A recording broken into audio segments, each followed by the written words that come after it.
اور اگر کسی کو نبی کی حیات کا یقین نہ آئے تو چلو مدینہ طیبہ. میں مصطفیٰ کریم کی قبر پر، میں ادنا ترین غلام سرکار کا کتا ہوں حضور کا، ارے میں تو گناہگار ترین حضور کا امتی، لیکن یہ میرا ایمان ہے کہ میں اپنے نبی کے دربار میں جاؤں اور جا کر السلام علیکم یا رسول اللہ کہوں تو میرے مصطفیٰ ضرور جواب دیں گے. یہ میرا عقیدہ ہے. اگر کسی کو شبہ ہو تو اٹھاؤ میرا خرچہ، چلو مدینہ طیبہ. اپنا عقیدہ تو میں دکھاؤں کہ اہل سنت کا عقیدہ کیا ہے. اما بعد فاعوذ باللہ من الشیطان الرجیم. بسم اللہ الرحمن الرحیم. یا ایھا النبی انا ارسلناک شاہدا ومبشرا ونذیرا وداعیا الی اللہ باذنہ وسراجا منیرا. صدق اللہ العلی العظیم. باواز بلند درود شریف پڑھی. اللہم صلی علی سیدنا و مولانا محمد معدن الجود والکرم منبع العلم والحلم. الصلاة والسلام علیک یا رسول اللہ وعلا آلک وصحابک یا نبی اللہ. حمد و صلاۃ کے بعد میرے نہایت ہی واجب الاحترام بالخصوص مخدوم محترم صاحبزادہ غلام یاسین صاحب قادری زیدہ مجدہم ودامت برکاتہم اور دیگر دوستوں بزرگوں عزیزوں، میں نے آپ حضرات کے سامنے قرآن مجید فرقان حمید کے 22ویں پارے کے چند کلمات طیبات تلاوت کیے.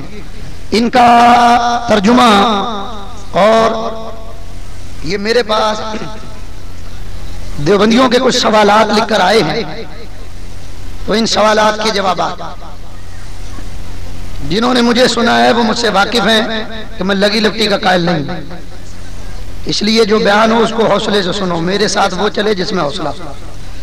میں نے جو قرآن کریم کی آیت کریمہ تلاوت کی، اللہ تعالیٰ نے ارشاد فرمایا یا ایھا النبی، اے غیب کی خبریں دینے والے، انا ارسلناک، بے شک ہم نے آپ کو بھیجا، شاہدم و مبشرم و نذیرا، شاہد مبشر اور نذیر بنا کر، وداعیا الی اللہ باذنہ، اور اللہ کی طرف اس کے حکم سے بلانے والا، وسراجا منیرا، اور چمکا دینے والا آفتاب بنا کر. یہ دو آیتیں، ان میں ایک لفظ پر میں بات کروں گا، شاہد. یا ایھا النبی انا ارسلناک شاہدا. شاہد کا معنی حاضر و ناظر. اسی مناسبت سے یہ کچھ رکے ہیں، یہ کچھ سوالات حاضر و ناظر پر. ہمارا اہل سنت و جماعت کا یہ مسلک اور عقیدہ ہے کہ اللہ تبارک و تعالی نے اپنے حبیب کو نورانی اور روحانی طور پر حاضر و ناظر بنایا. اس کا میں سوال بیان کرنے سے کے بعد اس کا پورا مفہوم انشاءاللہ پیش کروں گا. پہلے یہ سوال سنو. پہلا سوال یہ کہ کیا آپ حضرات صرف نبی کو حاضر ناظر مانتے ہیں یا تمام انبیاء کو حاضر ناظر مانتے ہیں؟ پہلا سوال. دوسرا یہ اگر باقی تمام انبیاء کو بھی حاضر و ناظر مانتے ہیں تو کیا تمام کے تمام انبیاء کو؟ تیسرا سوال یہ کہ ان تمام انبیاء کو بھی آپ حاضر ناظر مانتے ہیں تو ان کے ساتھ آپ اولیاء کرام کو بھی حاضر ناظر مانتے ہیں. چوتھا یہ کہ اگر نبی آپ کے عقیدے کے مطابق حاضر و ناظر ہیں تو اپنے جسم عنصری کے ساتھ یا جسم مثالی کے ساتھ حاضر و ناظر. پانچواں سوال یہ کہ نبی کو اگر جسم عنصری کے ساتھ مانتے ہیں تو صرف جسم کو مانتے ہیں یا روح کو بھی ہر جگہ مانتے ہیں؟ چھٹا یہ کہ جسم کو مانتے ہیں یا روح کو مانتے ہیں؟ ساتواں یہ تین باتیں یعنی صرف جسم کو مانتے ہیں یا روح کو مانتے ہیں یا روح اور جسم دونوں کو ساتھ مانتے ہیں؟ آٹھواں سوال آپ نبی کو حاضر و ناظر مانتے ہیں تو صرف خیر کی جگہ پر حاضر و ناظر مانتے ہیں یا شر کی جگہ پر بھی حاضر و ناظر مانتے ہیں؟ یعنی پاک اور اچھی جگہ پر حاضر و ناظر مانتے ہیں یا بری ناپاک جگہ پر بھی مانتے ہیں؟ نواں سوال یہ آپ کا یہ عقیدہ کہ نبی کو علم غیب کی صفت تدریجن ملی، یعنی آہستہ آہستہ. بعض کہتے ہیں شب معراج کو علم غیب مل گیا، بعض کہتے ہیں قرآن کریم جب مکمل ہوا تب، بعض کہتے ہیں وصال کے وقت، بعض کہتے ہیں کہ آہستہ آہستہ علم غیب کی صفت ملی. تو جس طرح آپ کا عقیدہ تدریجن علم غیب کا ہے، تو کیا حاضر و ناظر کے بارے میں بھی یہی عقیدہ؟ 10واں سوال، کیا آپ نبی کو صرف ناظر مانتے ہیں یا منظور بھی مانتے ہیں؟ یعنی آپ حضور صرف دیکھتے ہیں یا نظر بھی آتے ہیں؟ 11واں سوال، اور جہاں جہاں اللہ پاک حاضر و ناظر ہے وہاں وہاں آپ نبی کو بھی حاضر ناظر مانتے ہیں یا؟ 12واں سوال یہ جو باتیں ہم نے پوچھی ہیں 11 یا 12، ان میں سے یہ صفت، ہر صفت کے منکر کا حکم بتاؤ کہ وہ کافر ہے، فاسق ہے، گناہگار ہے، فاجر ہے، زندیق ہے، مرتد ہے، کیا ہے، یا صرف گناہگار؟ اور 13واں سوال، حضور مکہ میں تھے تو مدینے میں نہیں تھے، مدینے میں تھے تو مکہ میں نہیں تھے. 14واں سوال، قرآن کی صورتیں مکی بھی ہیں اور مدنی بھی، تو جب حضور ہر جگہ حاضر و ناظر ہیں تو یہ مکی اور مدنی صورتیں کیوں ہیں؟ اور 15واں سوال یہ، جب حضور ہر جگہ موجود ہیں تو پھر تم مسجد میں اپنا امام کیوں بناتے ہو؟ ٹھیک ہے بھائی، یہی سوالات ہیں آپ. چلو بھائی ایک ایک سوال کو لیتے جاؤ اور اس کا جواب سنتے جاؤ. سب سے پہلے اہل سنت و جماعت کا حاضر و ناظر کے بارے میں عقیدہ سن. یہ میرے ہاتھ میں ہماری اہل سنت و جماعت کی معتبر مستند کتاب، لکھنے والے فقیہ اثر حضرت علامہ الحاج مفتی محمد امین صاحب دامت برکاتہم العالیہ. یہ مناظر اسلام حضرت علامہ مولانا پروفیسر سعید احمد صاحب اسد ان کے والد، کیونکہ وہ جو کتا جس نے تقریر میں یہ بکواس کی تھی رب نواز حنفی، اس کتے نے یہ کہا تھا کہ ہم نے یہ سوالات لکھ کر سعید اسد صاحب کو بھی دیے تھے، اور وہ کراچی سے فیصل آباد سے لے کر کراچی تک وہ یہ اصل میں مائک میں نے اپنے حساب سے رکھنا بھائی، تقریر میں نے کرنی ہے، اس کو میں اپنے حساب سے مائک رکھوں. سنو یہ بات، وہ یہ کہتے ہیں کہ پروفیسر صاحب کے پاس وہ کراچی تک آئے لیکن ان کے پاس اس کا سوال کا جواب. میں پروفیسر نہیں ہوں، عالم نہیں ہوں، لیکن گنتے جاؤ جواب. پہلے ہمارا عقیدہ سنو حاضر ناظر کے بارے میں کیا ہے. میں اپنے مسلک کے مستند ترین عالم دین کا نظریہ پیش کر رہا ہوں. ایمان سے بتاؤ بھائی، باپ تمہارا ہو، کوئی مجھ سے آ کے پوچھے کہ بھائی فیصل بھائی کے والد کا نام کیا ہے، تو میں کہوں گا بندے دے پتر انسان بن، جس کے ابا جی ہیں ان سے نام پوچھ. بولو ٹھیک ہے یا نہیں؟ تو عقیدہ میرا ہے تو دیوبندیوں کو کیا اختیار پہنچتا کہ عقیدے کی تعریف کریں؟ عقیدہ میرا ہے تو تعریف بھی میں ہی کروں گا اپنے عقیدے کی. سنو،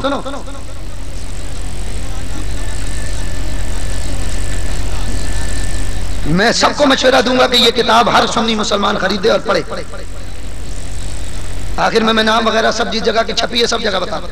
یہ میں نے نام بتایا، مکتبہ صبح نور، جامعہ ریاض العلوم، مسجد خضرا، پیپلز کالونی، فیصل آباد. ان کا نمبر بھی موجود ہے. یہاں کراچی میں بھی یہ کتاب آپ کو اردو بازار میں ضیاء الدین پبلیکیشنز والوں کے پاس مل جائے گی.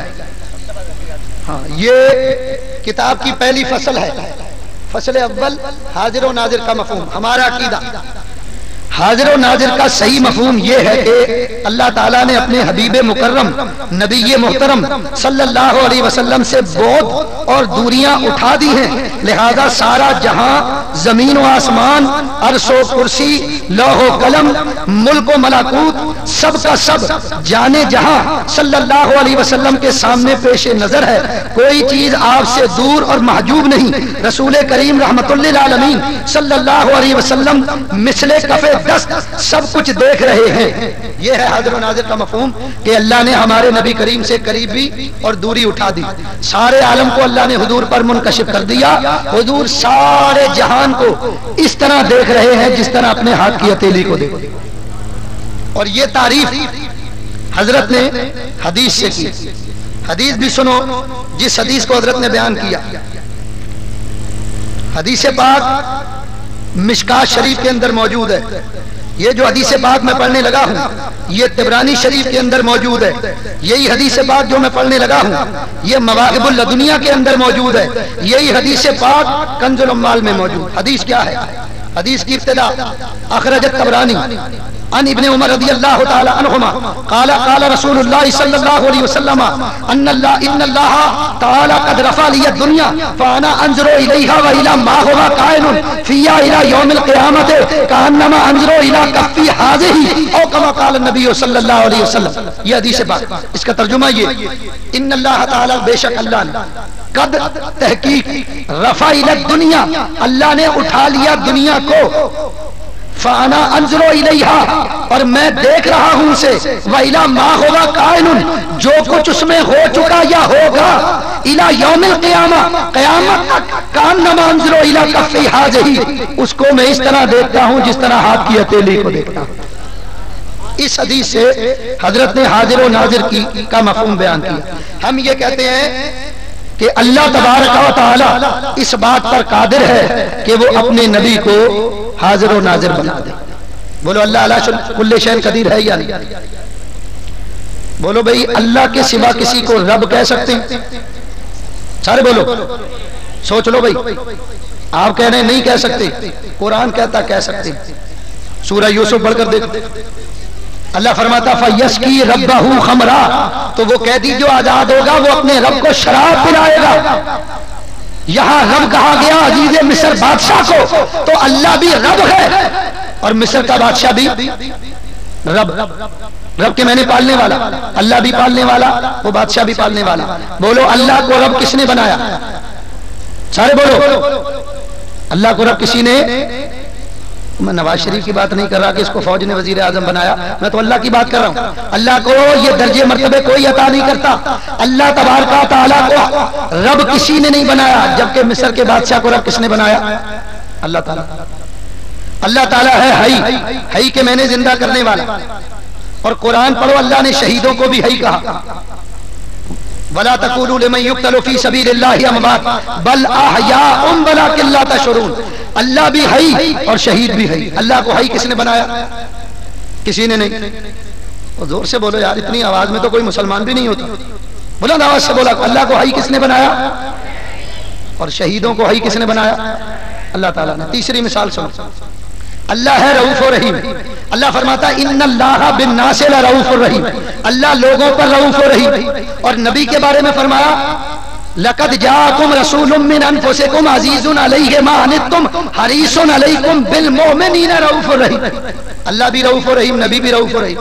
اللہ کو رؤوف و رحیم کس نے بنایا؟ نبی کو رؤوف و رحیم کس نے بنایا؟ اللہ تعالیٰ نے. اللہ بھی حاضر ہے، اللہ بھی غیب جانتا ہے، نبی بھی غیب جانتے ہیں. اللہ تعالیٰ خود قرآن فرماتا عالم الغیب فلا یظہر علی غیبہ احدا الا من ارتضی من رسول. 29واں پارہ. اللہ فرماتا غیب کا جاننے والا اپنے غیب پر کسی کو مسلط نہیں کرتا، وہ چن لیتا ہے اپنے رسولوں میں سے جس کو چاہتا ہے غیب عطا فرماتا. اللہ بھی غیب جاننے والا، نبی بھی غیب جاننے والے. اللہ کو غیب کس نے دیا؟ نبی کو غیب اللہ نے. اللہ کو حاضر ناظر کس نے بنایا؟ نبی کو. تو جھگڑا کس بات کا؟ جو کتا اس بات کا انکار کرتا ہے کہ نبی حاضر ناظر نہیں ہے، وہ کتا اللہ کی قدرت کا انکار کرتا ہے. وہ اللہ کی قدرت کا انکار کرتا ہے. جتنے وہابی دیوبندی ہیں، میں کھل کے یہ بات کر رہا ہوں. اللہ بولو اس بات پر قادر ہے یا نہیں کہ اپنے نبی کو حاضر و ناظر بنائے؟ بولو حاضر قادر ہے اللہ اس بات پر. ان اللہ علی کل شیء قدیر، اللہ ہر شے پر قادر ہے. جب اللہ ہر بات پر ہر شے پر قادر ہے تو اپنے نبی کو حاضر و ناظر بنانے پر بھی قادر ہے. ہمارا عقیدہ یہ کہ نبی کو یہ درجہ اللہ نے عطا کیا. اب سمجھ لیا اہل سنت کا عقیدہ. اب پہلے سوال کا جواب سنو. پہلا سوال یہ ہے، یہ کہتے ہیں آپ صرف نبی کو حاضر ناظر مانتے ہیں یا تمام انبیاء کو حاضر ناظر مانتے ہیں؟ میں اس پر سوال قائم کرتا ہوں، اللہ تعالیٰ تمام نبیوں کو حاضر ناظر بنا سکتا ہے یا نہیں؟ تم سب سے پوچھتا ہوں، بولو. بنا سکتا ہے نا بھائی؟ قادر ہے. پتا چلا اللہ اس بات پر قادر ہے کہ تمام نبیوں کو حاضر و ناظر بنا سکتا ہے. ہمارا اس میں یہ عقیدہ ہے کہ اللہ نے تمام نبیوں کو حاضر و ناظر بنایا. یہ ہمارا عقیدہ. سن لیا اس سوال کے جواب میں. اس پر جو سوال یہ قائم کریں گے اس کو بھی سنو. یہ کہیں گے کہ اگر جب اللہ نے تمام نبیوں کو حاضر ناظر بنایا تو ذرا قرآن و حدیث سے ثابت کرو کہ تمام نبی حاضر ناظر.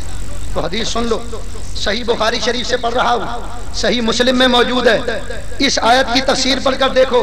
اللہ تعالیٰ قرآن میں فرماتا ہے حبیب ان نبیوں سے پوچھو آلہۃ یعبدون کہ اللہ نے کیا رحمان کے علاوہ معبود بنائے. اس آیت کی تفسیر میں تقریباً تمام مفسرین نے یہ لکھا کہ معراج کی رات ہمارے نبی کریم علیہ الصلوۃ والسلام مسجد اقصیٰ آئے.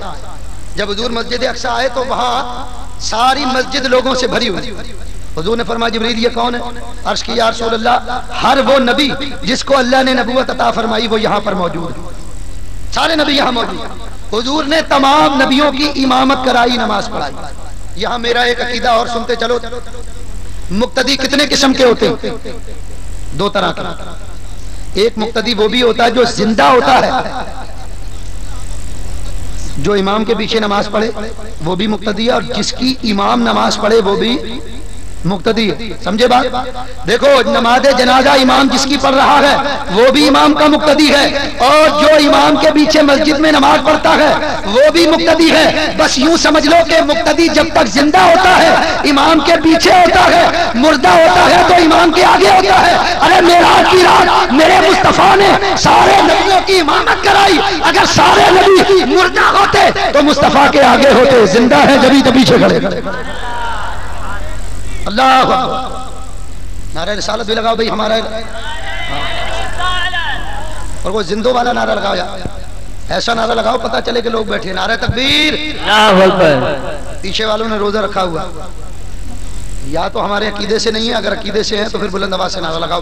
نعرہ تکبیر, نعرہ رسالت, نعرہ تحقیق, نعرہ غوثیہ. اب اسی ٹیمپو کو قائم رکھنا. سارے نبیوں نے, میں نے حدیث آپ کے سامنے پڑھی, سارے نبیوں نے حضور کے پیچھے نماز پڑھی یا نہیں؟ مسجد اقصیٰ پڑھی. پھر حضور فرماتے ہیں میں نماز پڑھا کر یہاں سے نکلا, پہلے آسمان پر پہنچا تو آدم علیہ السلام وہاں موجود. وہ آدم تو ابھی مسجد اقصیٰ میں تھے, یہ پہلے آسمان پر کیسے پہنچ گئے؟ پھر حضور فرماتے ہیں کہ میں دوسرے آسمان پر گیا تو وہاں میں نے حضرت یوسف علیہ السلام کو دیکھا. تیسرے آسمان پر پہنچا تو وہاں حضرت ادریس علیہ السلام کو دیکھا. چوتھے پر پہنچا تو حضرت عیسیٰ کو دیکھا. پانچویں پر پہنچا تو وہاں میں نے حضرت ہارون کو دیکھا. چھٹے پر پہنچا تو وہاں میں نے حضرت موسیٰ کو دیکھا. ساتویں پر میں نے حضرت ابراہیم علیہ السلام کو دیکھا. تو یہ سارے نبی تو مسجد اقصیٰ میں نماز پڑھ رہے تھے, یہ سارے آسمانوں پر کیسے پہنچ گئے؟ مجھے بتاؤ کہ جب نبی کریم نے تمام نبیوں کو نماز پڑھائی وہ سارے نبی حضور سے پہلے وفات پا گئے تھے یا نہیں؟ سارے وفات یافتہ تھے, پھر مسجد اقصیٰ میں کیسے پہنچ گئے؟ یہ میرا عقیدہ اہل سنت کا کہ سارے نبی حاضر و ناظر تھے. سارے نبی بیک وقت دو مقامات پر موجود, اپنی قبر انور میں بھی سارے نبی موجود ہیں, مسجد اقصیٰ میں مصطفیٰ کے پیچھے بھی موجود ہیں, اور ساتوں آسمانوں پر بھی یہ نبی وہاں موجود. سبحان اللہ. تو ہمارا عقیدہ کہ سارے نبی حاضر و ناظر. اب سنو, اس پر اعتراض جو ہوگا وہ یہ کہ اگر سارے نبی موجود ہیں حاضر ناظر تو آپ نے اس روایت سے تو پتا چلا کہ بھئی سارے نبی مسجد اقصیٰ کے اندر موجود ہیں, انہوں نے نبی کریم کے پیچھے نماز پڑھی. بات صرف یہ ہے کہ سارے نبیوں کو اللہ تعالیٰ نے حاضر و ناظر بنایا. ہم کہتے ہیں ہاں اللہ نے بنایا, اور اس کا ثبوت ہم نے پیش کیا. اور مزید ثبوت اگر چاہیے ہو تو کتاب حدیث کی پڑھ کر دیکھو, شعب الایمان اس کا کی دوسری جلد کے اندر کتاب الحج اٹھا کر دیکھ لو. حضور آخری حج کرنے کے لیے تشریف لے جانے لگے تو راستے میں حضور نے فرمایا میرے سامنے سے موسیٰ علیہ السلام گزر رہے ہیں اونٹ پر بیٹھ کر, میرے سامنے سے یونس علیہ السلام گزر رہے ہیں, میرے سامنے سے نوح علیہ السلام گزر رہے ہیں. حضور باری باری سارے نبیوں کے نام لے رہے ہیں. وہ سارے نبی اپنی قبروں میں بھی موجود ہیں اور مکہ میں حضور کے سامنے بھی موجود ہیں. سبحان اللہ. اسی طرح حدیث شریف کی کتاب, یہ کتاب ہے تفسیر کی, حضرت علامہ محمود آلوسی بغدادی نے تفسیر روح المعانی کے اندر لکھا کہ حضور کعبہ کا طواف کر رہے ہیں. حضرت ابو ہریرہ فرماتے ہیں اس دوران طواف ایک سفید رنگ کی چادر ظاہر ہوئی اور اس میں سے دو ہاتھ نکلے. حضور نے ان ہاتھوں سے مصافحہ کیا. حضرت ابو ہریرہ فرماتے ہیں صرف چادر نظر آئی, ہاتھ نظر آئے, ہاتھ والا نظر نہیں آیا. فرماتے میں نے نبی کریم سے پوچھا یا رسول اللہ یہ کس کے ہاتھ ہیں؟ فرمایا میرے بھائی عیسیٰ علیہ السلام میرا انتظار کر رہے تھے, میں طواف سے فارغ ہوا تو میں نے ان سے مصافحہ کیا. سبحان اللہ. عیسیٰ آنے واحد میں دو مقامات پر حاضر و ناظر, چوتھے آسمان پر بھی موجود ہیں اور خانہ کعبہ میں نبی کریم کے بعد. ثابت ہوا کہ ہمارا عقیدہ یہ کہ سارے نبی حاضر و ناظر. کہتے ہیں بھئی ثابت کرو سارے نبی حاضر و ناظر. میں اس پر سوال قائم کرتا ہوں نبیوں کی تعداد کتنی ہے؟ بولو. 1,24,000 کم و بیش کا لفظ لگایا کر, حقیقی تعداد تو اللہ جانتا. 1,24,000 کم و بیش نبیوں کی تعداد. میں دیوبندیوں وہابیوں سے سوال کرتا ہوں کہ ذرا 1,24,000 نبیوں کے نام قرآن و حدیث سے تو دکھا. قیامت تک کا ٹائم جتنا ٹائم مولویوں نے اپنی دوزخ بڑھانے میں لگائی اتنا ٹائم دیتا ہوں، اور اگر نہیں ملے تو اپنی اولاد کو وصیت کر جاؤ کہ تم بتاؤ، انہیں نہ ملے تو وہ اپنی اولاد کو وصیت کرے، انہیں نہ ملے تو وہ اپنی اولاد کو وصیت کرے۔ ارے قیامت تک کا ٹائم دے رہا ہوں، بتاؤ نبیوں کے نام قرآن و حدیث۔ سوال یہ ہے کہ جو چیز اگر قرآن و حدیث سے ثابت نہ ہو تو کیا اس کا انکار کرو گے؟ تم نماز پڑھتے ہو فجر کی 2 رکعت، ظہر کی 4 رکعت، عصر کی 4 رکعت، مغرب کی 3 رکعت، عشاء کی 4 رکعت، قرآن سے ثابت ہے، کیا انکار کرو گے اس کا؟ میرے دوستوں بزرگوں، مانا یہ مطلب یہ پتا چلا، بات یہ نکل کے سامنے آئی کہ سارے نبی حاضر و ناظر ہیں۔ اب اگر تم یہ سوال کرو کہ بھئی فردن سارے نبیوں کے بارے میں دلائل دے کر ثابت کرو کہ سارے نبی حاضر و ناظر، تو ہمارا سوال یہ کہ تم فردن سارے نبیوں کے نام ذرا قرآن و حدیث سے بتاؤ۔ قرآن میں میری معلومات کے مطابق 26 نبیوں کے نام آئے، بس پورے قرآن میں 30 پاروں میں 26 نبیوں کے نام، باقی کا کیا کرو گے؟ حدیث سے بھی اگر نام لے لو تو 100 نبی کر لو، قرآن و حدیث میں 100 نبیوں کے نام آئے، باقی نبیوں کا نام کہاں سے لاؤ گے؟ تو کیا انکار کرو گے؟ تو جو دیوبندیوں کا جواب ہوگا وہی ہمارا جواب ہوگا۔ اب دوسرا سوال، اگر باقی تمام انبیاء کو بھی حاضر ناظر مانتے ہیں تو کیا تمام کے تمام کو؟ یہ سوال بالکل ہی فضول ہے، جب ہم نے پہلے سوال میں اس کا جواب دے دیا کہ ہم تمام نبیوں کو مانتے ہیں۔ دوسرا یہ کہ ان تمام انبیاء کو بھی آپ حاضر ناظر مانتے ہیں تو ان کے ساتھ آپ اولیاء کرام کو بھی حاضر ناظر مانتے ہیں یا نہیں؟ مجھ سے تو بعد میں سوال کا جواب لینا، پہلے دیوبندیوں ذرا اپنے گھر کی خبر لو۔ کتاب کا نام ہے جمال الاولیاء، حوالہ دے رہا ہوں، صفحہ نمبر بھی بیان کر رہا ہوں، سنو، میں اپنی طرف سے نہیں کہہ رہا، مخالفین نے خود تسلیم کیا کہ اللہ کے ولی بھی حاضر و ناظر ہوتے ہیں۔ مجھ پر فتویٰ لگانے سے پہلے اپنے علماء کے اوپر فتویٰ لگاؤ تاکہ بالکل ہی ایمان کا جنازہ نکل جائے۔ ان کے اپنے علماء اس کو تسلیم کرتے آئے ہیں کہ تمام انبیاء تو حاضر و ناظر ہیں، ان کے اپنے علماء تسلیم کرتے آئے کہ اولیاء کرام بھی حاضر و ناظر ہیں۔ اس کتاب کے اندر مولوی اشرف علی صاحب تھانوی کی کتاب جمال الاولیاء سے میں آپ کے سامنے حوالہ پیش کر رہا ہوں، سنو بھئی یہ بات، حوالہ نوٹ کرو جس کا دل چاہے۔ جمال الاولیاء ہے، صفحہ 188 ہے۔ حضرت محمد حضرمی مجذوب کی کرامتوں میں سے یہ ہے کہ آپ نے ایک دفعہ 30 شہروں میں خطبہ اور نماز جمعہ بیک وقت پڑھائی ہے، اور کئی شہروں میں ایک ہی رات میں شب باش ہوتے تھے۔ اصل کتاب میرا گھر لانڈی نمبر 4 پر، آؤ جمال الاولیاء سے حوالہ دکھاؤں گا۔ اس میں انہوں نے لکھا کہ ایک بزرگ ہیں محمد حضرمی، یہ مجذوب تھے، یہ 30 شہروں میں جمعے کی نماز پڑھایا کرتے تھے، 30 سٹیز، 30 شہروں کے اندر۔ میں نہیں کہہ رہا، مولوی اشرف علی صاحب تھانوی نے کہا ہے، ارے اگر فتویٰ لگانا ہو تو مولوی صاحب پر فتویٰ لگاؤ۔ میرا تو یہ عقیدہ ہے کہ اللہ اس بات پر قادر ہے کہ اولیاء کرام کو بھی حاضر و ناظر بنا سکتا ہے، اللہ اس بات پر قادر، اور مولوی صاحب نے اس کو تسلیم کیا۔ ایک حوالہ، دوسرا حوالہ سنو بھائی، یہی کتاب جمال الاولیاء صفحہ 202، حضرت محمد شربینی کی اولاد کچھ تو ملک مغرب میں، کچھ مراکش کے بادشاہ کی بیٹی سے تھی، اور کچھ اولاد عجم میں تھی، اور کچھ بلاد ہند میں تھی، اور کچھ بلاد تکرور میں تھی۔ آپ ایک ہی وقت میں ان تمام شہروں میں اپنے اہل و عیال کے پاس ہو آتے اور ان کی ضرورتیں پوری فرماتے تھے، اور ہر شہر والے یہ سمجھتے تھے کہ وہ انہی کے پاس قیام رکھتے ہیں۔ یہ مولوی اشرف علی صاحب تھانوی لکھ رہے ہیں۔ مول صاحب یہ لکھتے ہیں کہ محمد شربینی ایک اللہ کے ولی ہیں، انہوں نے 4 ملکوں میں شادی کی، ہر ملک کی بیوی یہ سمجھتی ہے کہ ان کا شوہر ان کے پاس ہے، ہر ملک کے بچے سمجھتے ہیں کہ ان کے ابا ان کے پاس ہیں۔ اگر ایک اللہ کا ولی 4 مقامات پر حاضر و ناظر ہو سکتا ہے، مولوی صاحب نے تسلیم کیا ہے، تو پھر غوث اعظم 70 گھروں میں افطاری کے لیے کیوں نہیں جا سکتے؟ سبحان اللہ، سبحان اللہ۔ یہ میں اپنی طرف سے نہیں کہہ رہا، جس کو چاہیے حوالہ آؤ، دکھانے کے لیے تیار ہوں حوالہ۔ ہوا میں اڑی ہوئی بات بیان نہیں کرتا، اور تیر ہمیشہ نشانے پر لگاتا، یہ میری کوشش ہے۔ سن لو بھائی، یہ 2 حوالے میں نے دیوبندیوں کی کتاب کے پیش کیے۔ سنو بھائی آگے ایک اور حوالہ انہی کے یہاں سے سنو۔ یہ حوالے میں اسی لیے پیش کر رہا ہوں کہ یہ اعتراض انہی کی طرف سے ہے۔ مولوی قاسم صاحب نانوتوی، یہ بانی ہے مدرسہ دیوبند کے، یہ لکھتے ہیں رسول اللہ مومنوں سے اتنے قریب ہیں کہ ان کی جانوں کو بھی اتنا قرب حاصل نہیں، حضور جانوں سے بھی زیادہ قریب ہیں۔ مومن کتنے ہیں اس وقت؟ مسلمان پوری دنیا میں 1.5 ارب ہیں، تو 1.5 ارب مقامات پر اللہ کا نبی موجود ہوا یا نہیں؟ یہ خود انہوں نے تسلیم کیا، اور یہ قرآن کی آیت ہے۔ اللہ تعالیٰ ارشاد فرماتا النبی اولیٰ بالمؤمنین من انفسہم، اللہ فرماتا نبی تو مومنوں کی جانوں سے بھی ان سے زیادہ قریب ہے۔ اسی آیت کا ترجمہ کرتے ہوئے قاسم صاحب نانوتوی نے لکھا کہ نبی مومنوں کی جانوں سے بھی زیادہ قریب۔ مولوی رشید احمد گنگوہی اور مولوی حسین احمد مدنی صاحب کا قول سنو، کتاب کا نام ہے الشہاب الثاقب، صفحہ 61، فارسی زبان میں وہ لکھتے ہیں، اس کا ترجمہ یہ ہے، اس عبارت کا ترجمہ امداد السلوک کے اندر اس طرح ہے: مرید اس بات کا یقین رکھے کہ شیخ کی روح ایک جگہ پر مقید نہیں ہے، بلکہ جس جگہ مرید ہوگا قریب یا بعید، اگرچہ شیخ کی ذات بعید ہو لیکن اس کی روحانیت دور نہیں۔ جب اس بات کو راسخ کرے اور شیخ کو ہر وقت یاد رکھے تو روحانی تعلق پیدا ہو جائے گا اور ہر آن میں عجیب فائدہ حاصل ہوگا۔ تب مرید ہر وقت عقدہ کشائی میں شیخ کا محتاج ہوگا اور شیخ کو دل سے حاضر کر کے جب زبان سے پوچھے گا تو یقیناً شیخ کی روح اللہ کے حکم سے اس کو بتلائے گی، لیکن اس میں ربط تام شرط ہے۔ امداد السلوک صفحہ 24۔ وہ لکھتے ہیں کہ ولی کے بارے میں لکھ رہے ہیں، نبی کی تو بات دور میں رکھو، لکھتے ہیں کہ جو کسی کا مرید ہو جائے اس مرید کو یہ ذہن میں رکھنا چاہیے کہ میرا مرشد جو ہے وہ ہر جگہ پر موجود ہے اور میرے تمام معاملات کو دیکھ رہا ہے۔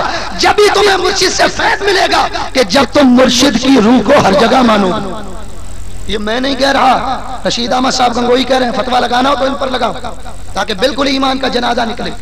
یہ اولیاء کرام کے بارے میں فرما رہے ہیں کہ اللہ کے ولی مرید اللہ کے ولی کو ہر جگہ موجود مان۔ اور سنو بھائی، یہ نواب صدیق حسن خان صاحب بھوپالی، اور لطیفہ دیکھو، اس کو سید بھی کہتے ہیں اور خان بھی کہتے ہیں۔ ہم نے بخاری سید سنے، کاظمی سید سنے، ہم نے جناب والا نقوی سید سنے، ہم نے تقوی سید سنے، یہ خان صاحب کب سے سید ہونے لگے؟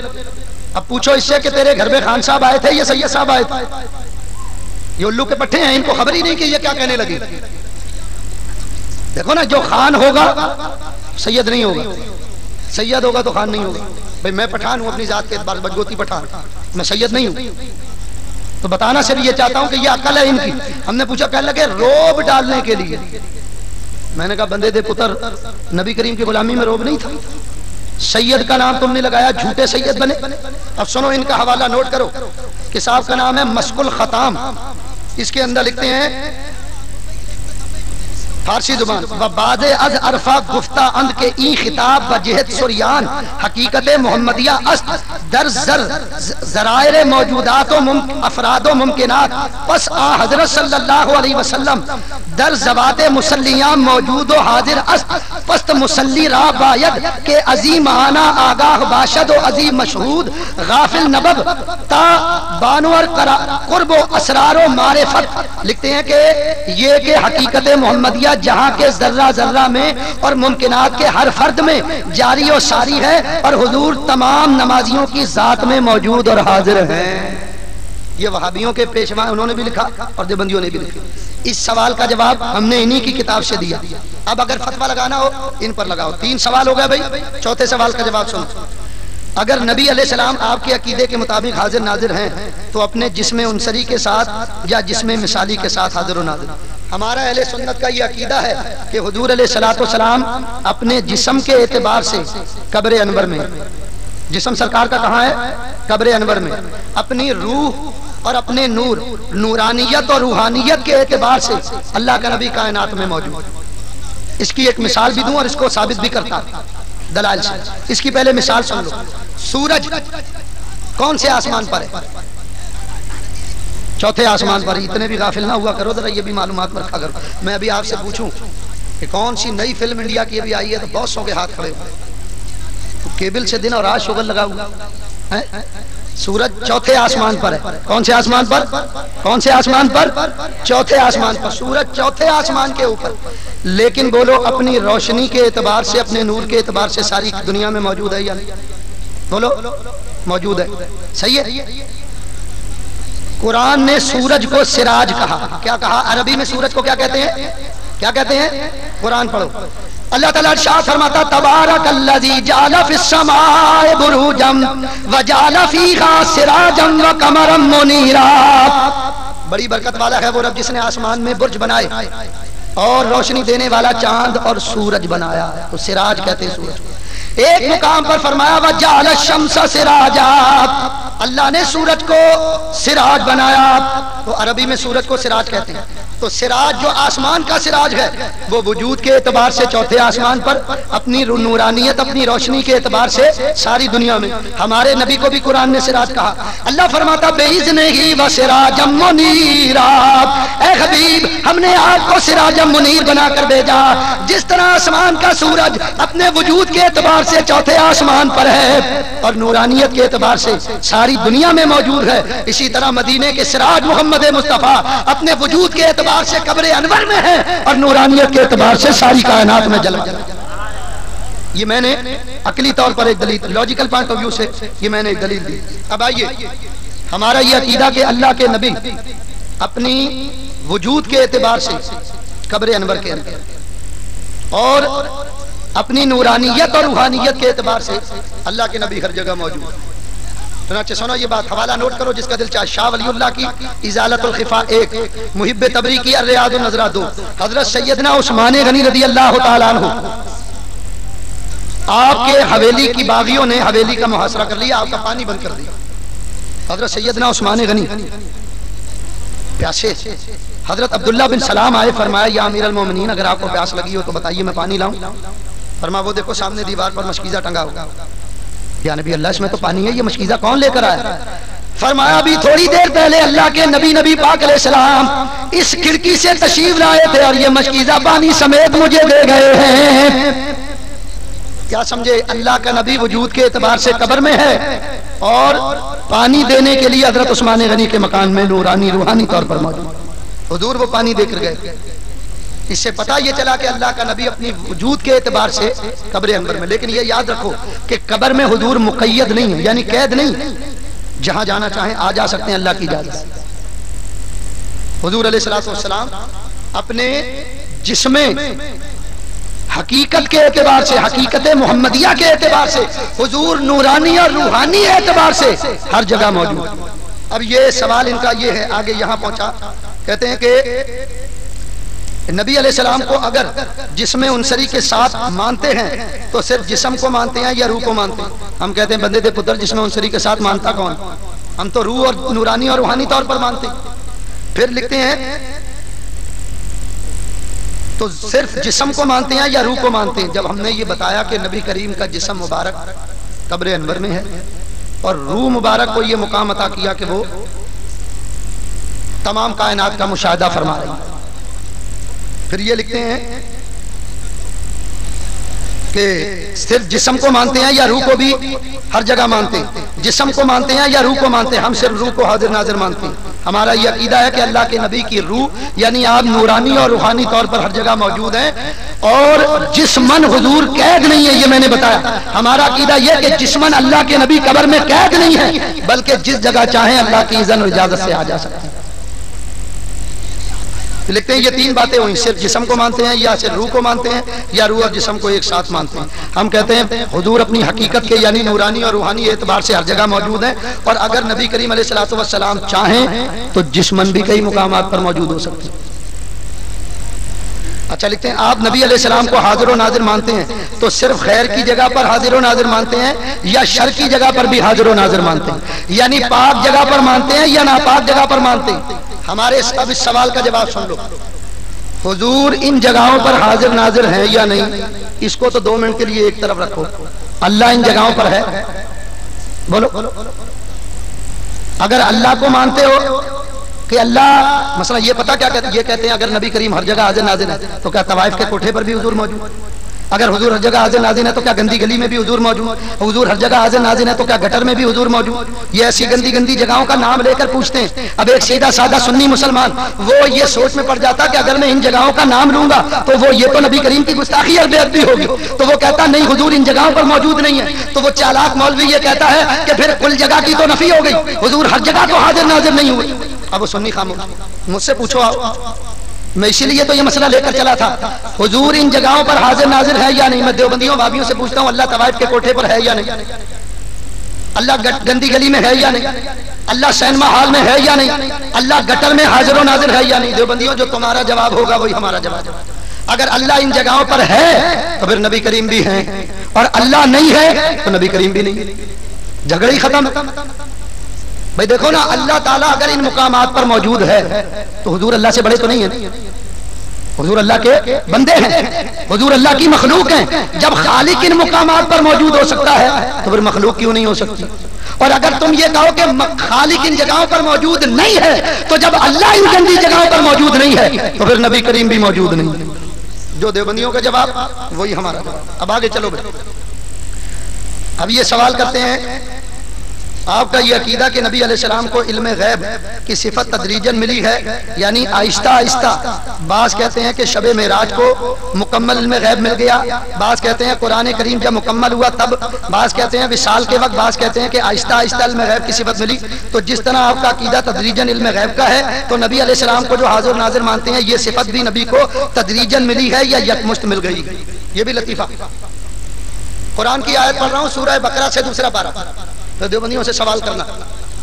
حضرت عیسیٰ علیہ السلام ارشاد فرماتے ہیں، آپ ارشاد فرماتے ہیں وَأُبْرِئُ الْأَكْمَحَ وَالْأَبْرَصَ وَأُحْيِي الْمَوْتَ بِإِذْنِ اللَّهِ۔ عیسیٰ فرماتے ہیں میں مردوں کو زندہ کرتا ہوں، اندھوں کو بینا کرتا ہوں اور کوڑ کی بیماری والوں کو شفا۔ یہ تین معجزے اللہ نے عیسیٰ کو عطا فرمائے۔ میرا سوال ہے، یہ تینوں معجزے تدریجاً ملے تھے یا ایک دم ملے تھے؟ قیامت تک کا ٹائم، قیامت تک کا ٹائم دیوبندیوں، بتاؤ کہ یہ تدریجاً اللہ نے آہستہ آہستہ کر کے یہ تینوں معجزات عطا کیے تھے یا ایک دم معجزات اللہ نے عطا کیے تھے؟ دوسرا سوال، اللہ ہمارے نبی کریم اللہ کے نبی ہیں یا نہیں؟ نبی۔ اللہ نے نبی کو نبوت ایک دم عطا کی تھی یا تدریجاً عطا کی تھی؟ آہستہ آہستہ کر کے نبوت عطا کی تھی یا ایک دم عطا کر دی تھی؟ یہ ہمارا دوسرا سوال۔ اس کو بھی میں اگر چاہوں تو اس جگہ پر چھوڑ دوں، کیونکہ جو وہ جواب دیں گے وہی میرا جواب ہوگا۔ اگر تم یہ کہو کہ اللہ نے یہ تینوں معجزات عیسیٰ علیہ السلام کو ایک دم عطا کیے تو اللہ قادر ہے نا ایک دم عطا کرنے پر، تو جو اللہ عیسیٰ کو یہ تینوں معجزات ایک دم عطا کر سکتا ہے وہ میرے نبی کو حاضر ناظر کی صفت بھی ایک دم عطا کر سکتا ہے۔ اور اگر تم کہو کہ یہ تینوں صفتیں اللہ نے تدریجاً عطا فرمائی، آہستہ آہستہ کر کے عطا فرمائی، تو ہم کہہ سکتے ہیں کہ اللہ تعالیٰ نے نبی کریم کو یہ صفت تدریجاً عطا فرمائی۔ اگر تم یہ کہو کہ اللہ نے نبی کریم کو نبوت ایک دم عطا فرمائی تو پھر ہم یہ کہیں گے جب اللہ نبوت ایک دم عطا کر سکتا ہے تو اللہ پروردگار عالم حاضر ناظر ہونے کی یہ صفت اپنے محبوب کو ایک دم کیوں نہیں دے سکتا؟ اور اگر تم کہو کہ یہ نبوت اللہ نے نبی کریم کو تدریجاً عطا فرمائی، درجہ بدرجہ آہستہ آہستہ کر کے، تو جب نبوت آہستہ آہستہ کر کے مل سکتی ہے تو حاضر ناظر ہونے کا عقیدہ آہستہ آہستہ کیوں نہیں مل سکتا؟ تو دیوبندیوں جو تمہارا جواب وہی ہمارا جواب۔ پھر ان کا سوال یہ، آپ نبی کریم کو صرف ناظر مانتے ہیں یا منظور بھی مانتے ہیں؟ یعنی آپ صرف دیکھتے ہیں یا نظر بھی آتے ہیں؟ سوال یہ ہے کہ نبی اگر نظر آ جائے تو کون دیکھے گا؟ ذرا بتاؤ تو صحیح، کون دیکھے گا نبی؟ ہے کسی کی آنکھ میں اتنی طاقت کے؟ مولوی کے تو آنکھ میں چشمہ لگا ہو تو قریب کا روپیہ نظر نہیں آتا، 5 نمبر موٹا چشمہ مولوی کی آنکھ پر لگا ہوا، وہی سانس سے نبی کو دیکھے۔ میرے دوستو بزرگوں یاد رکھو، حضور علیہ السلام اللہ کی عطا سے نورانی اور روحانی طور پر ہر جگہ موجود ہیں، حاضر و ناظر ہیں، لیکن ہر آنکھ حضور کو دیکھ سکتی؟ اللہ ہر جگہ موجود ہے یا نہیں؟ میں آپ سے پوچھتا ہوں، بولو بھائی ہے نا اللہ ہر جگہ موجود؟ کتنے لوگ دیکھتے ہیں روز؟ تو کیا اللہ کے بھی ہر جگہ حاضر؟ اگر اللہ نبی کریم کے حاضر ناظر ہونے کا تو اس لیے انکار کہ اگر حضور موجود ہے تو نظر کیوں نہیں آتے؟ تو ہم پوچھتے ہیں اللہ بھی تو ہر جگہ موجود ہے، نظر کیوں نہیں آتے؟ کیا اس وجہ سے اللہ کے حاضر و ناظر ہونے کا انکار کرو گے؟ تمہارے کاندھے پر 2 فرشتے ہیں یا نہیں؟ بولو، ہر مرد و عورت کے کاندھے پر 2 فرشتے ہیں۔ قرآن پڑھو، اللہ تعالیٰ ارشاد فرماتا وَإِنَّ عَلَيْكُمْ لَحَافِظِينَ كِرَامًا كَاتِبِينَ، اللہ فرماتا ہم نے تم پر 2 حفاظت کرنے والے فرشتے کرامن کاتبین کو مقرر کیا ہے۔ تو فرشتے میرے تمہارے کاندھے پر موجود ہیں، جتنی تعداد میں تم یہاں بیٹھے ہو نا اس سے 2 گنی تعداد میں یہاں فرشتے بیٹھے ہوئے ہیں۔ کتنے لوگ ہیں جو ان فرشتوں کو دیکھ رہے ہیں؟ بولو، کہا آپ نے کبھی فرشتوں کو دیکھا؟ کبھی بھی نہیں دیکھا۔ دیکھو اللہ بھی حاضر ناظر ہے لیکن نظر نہیں آتا، فرشتے بھی موجود ہیں لیکن نظر نہیں آتے، تو پھر میرے مصطفیٰ کا انکار کیوں ہے؟ وہ بھی موجود ہے، ہر آنکھ ان کو بھی نہیں دیکھ سکتے۔ بولو اللہ کو میرے مصطفیٰ نے دیکھا ہے یا نہیں؟ حضور نے اللہ کو دیکھا ہے، عقیدہ قرآن کا سورہ نجم پڑھ کر دیکھو، عقیدہ قرآن کا پیش کر رہا ہوں۔ اللہ تعالیٰ ارشاد فرماتا ثم دنا فتدلا فکان قاب قوسین او ادنا۔ اللہ فرماتا میرا حبیب قریب ہوا اور خوب اتر آیا اور ہو گیا مقدار 2 کمانوں کے یا اس سے بھی قریب۔ اللہ فرماتا میرے حبیب نے مجھے دیکھا، اور کتنے قریب سے دیکھا۔ ایک کمان ہوتی ہے نا، تیر و کمان، تو اللہ فرماتا کمان کے جتنے 2 کنارے جتنے فاصلے پر ہوتے ہیں اتنے قریب سے، پھر فرماتا او ادنا، نہیں بلکہ اس سے بھی قریب ہو کر میرے محبوب نے مجھے دیکھا۔ حضور نے اللہ کو دیکھا ہے، ہم نے نہیں دیکھا۔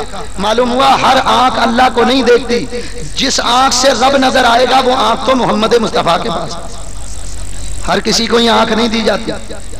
اسی لیے تو مولانا حسن رضا فرماتے ہیں آنکھ والا تیرے جوبن کا تماشا دیکھے، دیدہ کور کو کہ آئے نظر کیا دیکھے۔ ارے جس کو آنکھ دی ہے وہ میرے مصطفیٰ کا دیدار کرتا۔ حوالہ سن لو پھر اسی بات پر۔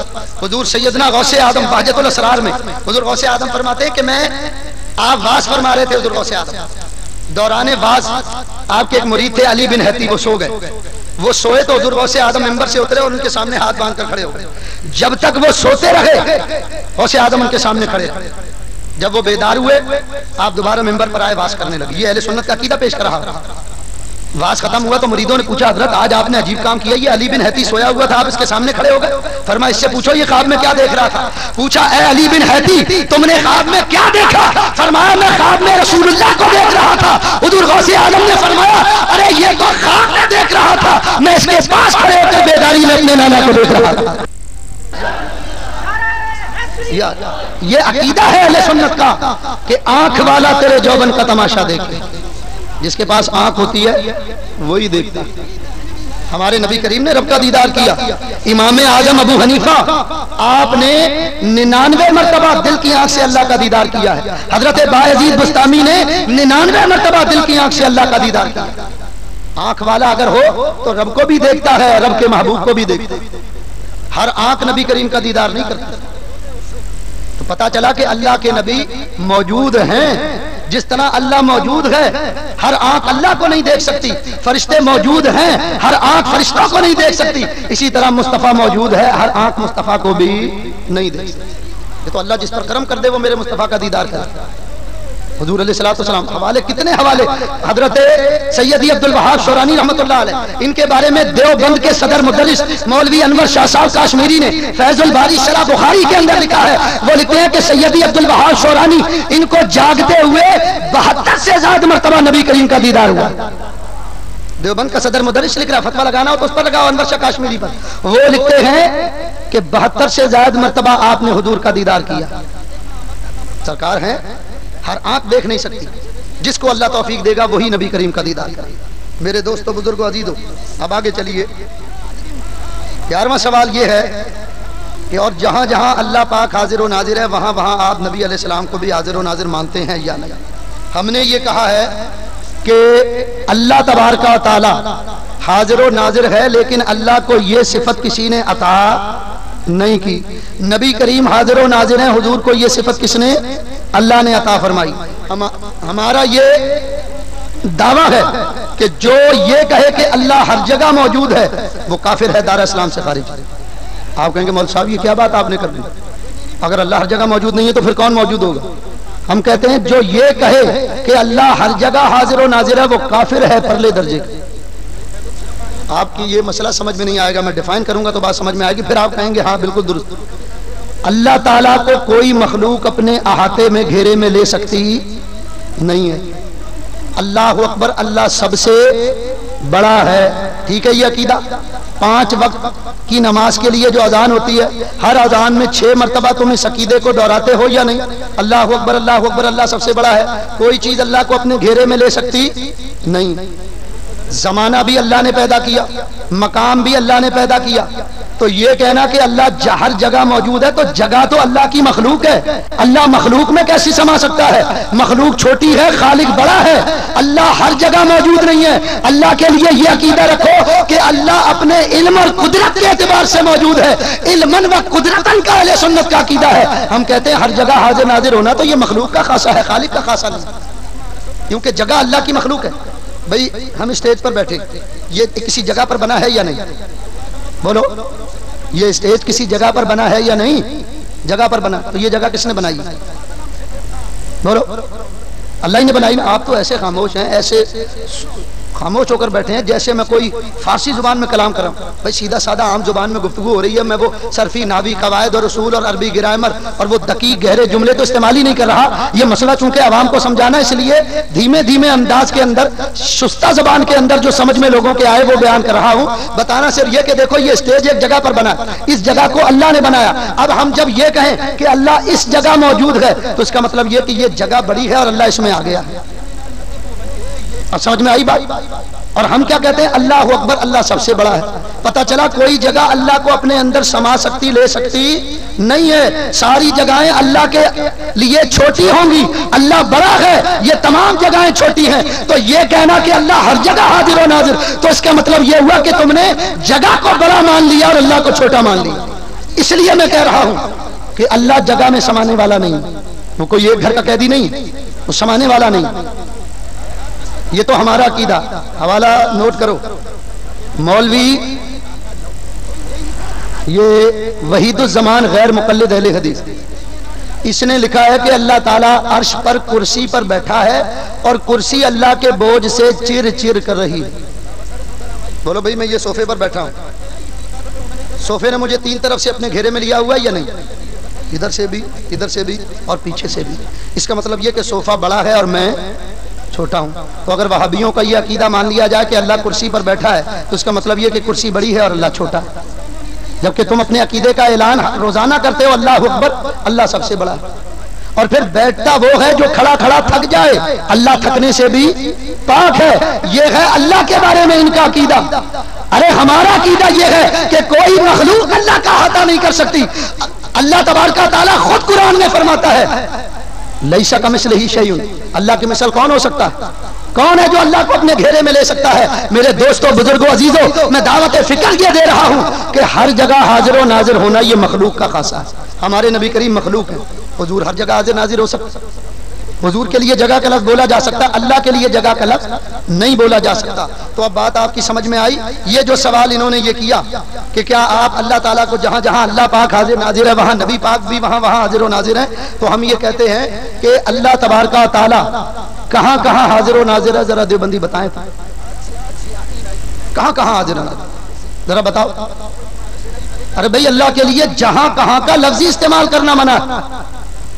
اللہ تعالیٰ جگہ، جسم، جسمانیات، مکان، مکانیات سے پاک ہے۔ اللہ تعالیٰ کسی مقام پر اللہ نہیں سما سکتا، اس لیے کہ جتنی بھی مخلوق ہے وہ اللہ کی پیدا کردہ ہے، وہ مخلوق ہے اور خالق کسی مخلوق میں سما سکتا نہیں۔ تو حضور علیہ السلام ہر جگہ حاضر ناظر ہیں۔ اللہ کے لیے ہم یہ عقیدہ رکھتے ہیں کہ جتنی بھی کائنات ہے ہم نہیں جانتے، اللہ اپنے علم اور قدرت کے اعتبار سے حاضر و ناظر ہے۔ پھر 12واں سوال یہ کہ یہ جو باتیں ہم نے پوچھی ہیں 11 یا 12، ان میں سے ہر صفت کے منکر کا حکم بتاؤ کیا ہے؟ کہ وہ کافر ہے، فاسق ہے، گناہگار ہے، فاجر ہے، زندیق ہے، مرتد ہے، کیا ہے؟ یا صرف گناہگار؟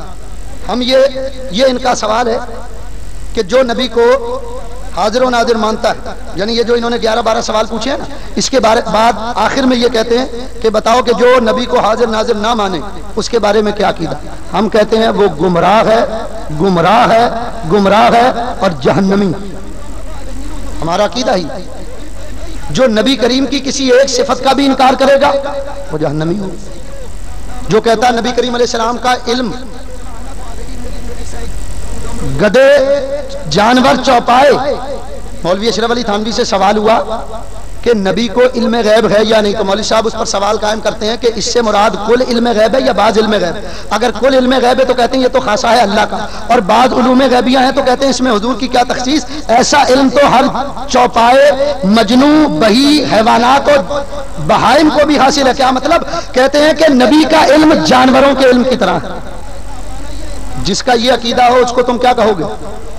ہم کہتے ہیں ایسا آدمی دار اسلام سے خارج ہے۔ تو جو نبی کی کسی ایک صفت کا بھی انکار کرے وہ کافر ہوگا۔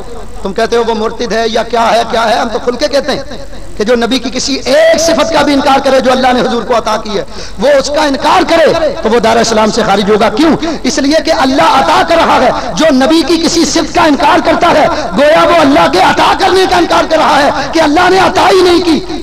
دیکھو یہ یہودیوں کا عقیدہ قرآن بیان کر رہا ہے. یہودی کہتے تھے اللہ کے دونوں ہاتھ بندھے ہوئے, وہ کہتے تھے ید اللہ مغلولہ, اللہ کے دونوں ہاتھ بندھے ہوئے, اللہ کسی کو کچھ دے نہیں سکتا. اللہ نے قرآن میں ان کے عقیدے کی تردید فرمائی. اللہ نے فرمایا بل یداہ مبسوطتان, اللہ کے دونوں ہاتھ کھلے ہیں, اللہ جس کو چاہتا ہے عطا فرماتا ہے. تو جو کہتا ہے کہ نبی حاضر ناظر نہیں ہے تو گویا وہ اللہ کے عطا کرنے کا انکار کر رہا ہے یا نہیں؟ تو جو اللہ کے عطا کرنے کا انکار کرے, اس کے علاوہ کل شیء قدیر ہونے کا انکار کر رہا ہے, وہ کافر ہے, دار اسلام سے خارج. یہ 12 سوال انہوں نے کیے ہیں. میں نے ان 12 سوالوں کے جواب آپ کے سامنے مختصر پیش کیے ہیں. اب آئیے یہ 3-4 سوال اور. پہلے یہ بتاؤ ٹائم کتنا ہوا, کتنی دیر ہو گئی تقریر کرتے ہوئے؟ حضرت فرما رہے ہیں 1 گھنٹہ 5 منٹ. زور تو میرا لگ رہا بھائی. چلو بھائی یہ 25 منٹ اور لوں گا آپ کے, تاکہ یہ کیسٹ بن جائے انشاءاللہ. یہ بھیجیں گے ہم رب نواز انفی صاحب کو.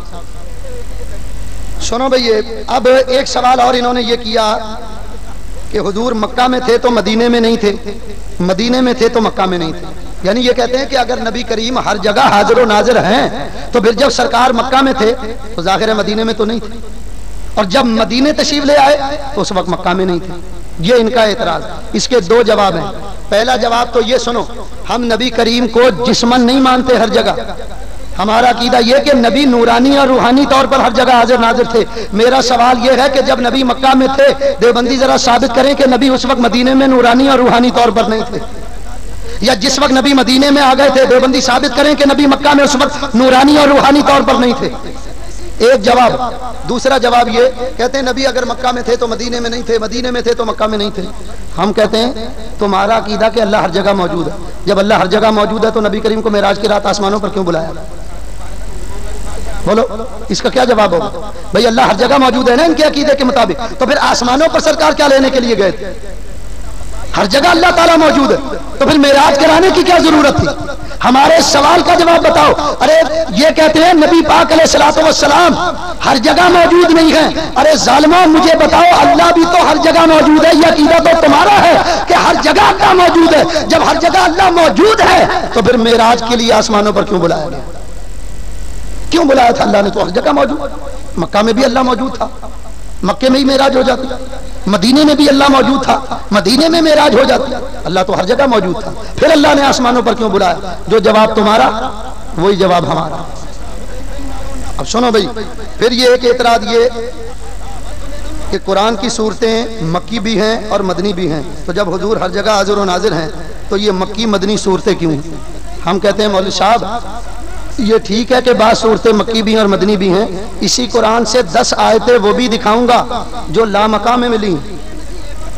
10 آیتیں قرآن کی ایسی بھی دکھاؤں گا جو نہ مکہ میں اتری ہیں نہ مدینے میں اتری ہیں. فیصلہ مولوی صاحب کریں گے کہ کہاں پر اتری ہیں وہ آیتیں. ہم کہتے ہیں کہ اللہ پروردگار عالم جہاں پر موجود ہے میرے مصطفیٰ وہاں پر بھی موجود ہے. مکہ میں اللہ تعالیٰ موجود تھا تو مصطفیٰ کو مکہ میں قرآن دیا, مدینے میں اللہ موجود تھا تو مدینے میں مصطفیٰ کو قرآن دیا. حتیٰ کہ میرے اللہ تعالیٰ میرا رب لا مکہ میں جلوہ گر ہوا تو میرے مصطفیٰ کو لا مکہ میں قرآن دیا. یہ آیت الکرسی کہاں اتری؟ جاؤ کسی پوچھو مولوی سے, بتاؤ کہ اس کا شان نزول کیا ہے, بیک گراؤنڈ کیا ہے اس آیت کریمہ کا, کہاں پر اتاری اللہ نے یہ آیت الکرسی؟ زمین پر اتری یا آسمانوں پر؟ کس مقام پر اتری یہ آیت الکرسی؟ بتانا صرف یہ کہ یہ اللہ کا قاعدہ اور قانون ہے.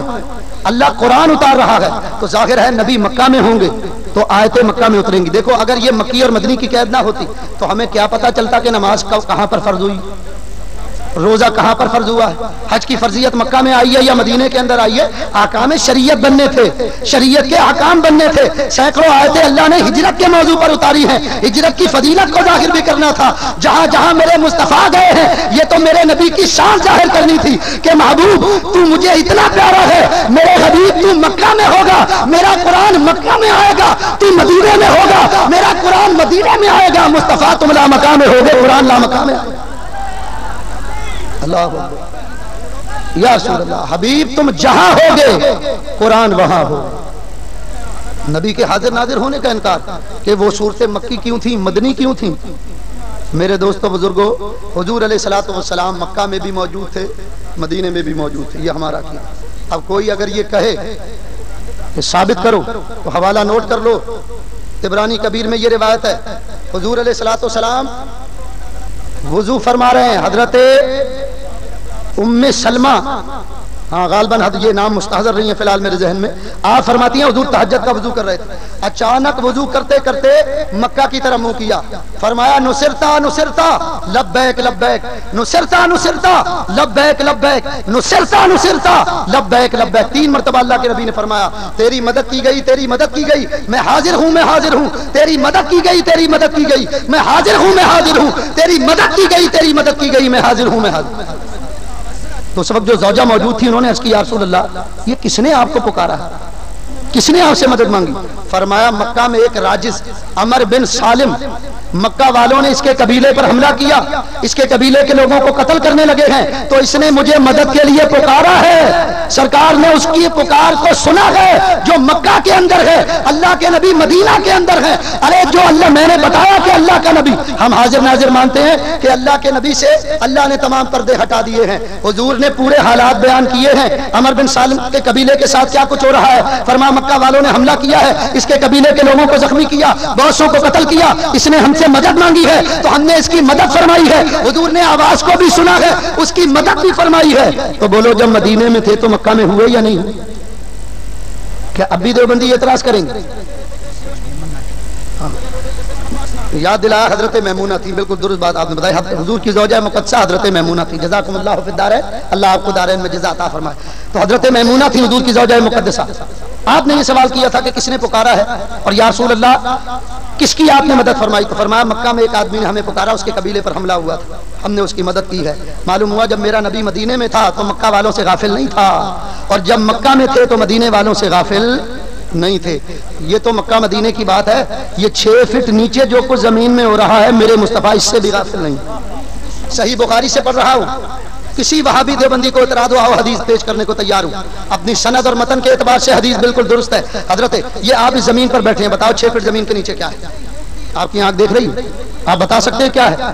میرے نبی کی آنکھ۔ صحیح بخاری صحیح مسلم مشکات میں روایت موجود ہے، حضرت عبداللہ ابن عباس راوی ہیں، مر نبی صلی اللہ علیہ وسلم بقبرین انہما یعذبان فی کبیر اما احدہما فکان لا یستنزہ من البول واما الاخر یمشی بالنمیمۃ ثم اخذ جریدۃ رطبۃ فشقها بنصفین ثم غرز فی کل قبر واحدۃ او کما قال نبی صلی اللہ علیہ وسلم۔ سرکار 2 قبروں کے قریب سے گزرے، فرمایا ان دونوں قبروں کو عذاب ہو رہا۔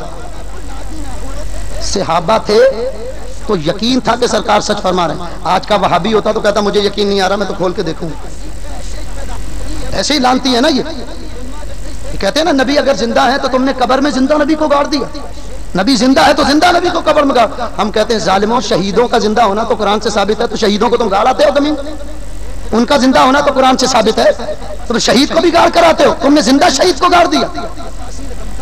ایک بدبخت ایسا ہوا ان کے ہاں راول پنڈی میں، نام بھی سنو، مولوی غلام اللہ مردود، وہ کہتا تھا کہ یہ سنی کہتے ہیں نبی زندہ ہے، تو کہتے ہیں چلو نبی کی قبر پر چلتے ہیں، نبی کی قبر کو کھودیں گے اور نبی کے جسم پر چٹکی لیں گے، اگر نبی اف کر دے تو ہم مانیں گے کہ نبی زندہ ہے۔ سنیو تمہیں کہتا ہوں جن کتوں کے ساتھ تم اٹھتے بیٹھتے ہو ان لانتیوں کا یہ عقیدہ ہے نبی کے بارے میں، یہ عقیدہ ان کتوں کا۔ اور اس کتے کا حشر کیا ہوا یہ بھی میں تمہیں بتاؤں۔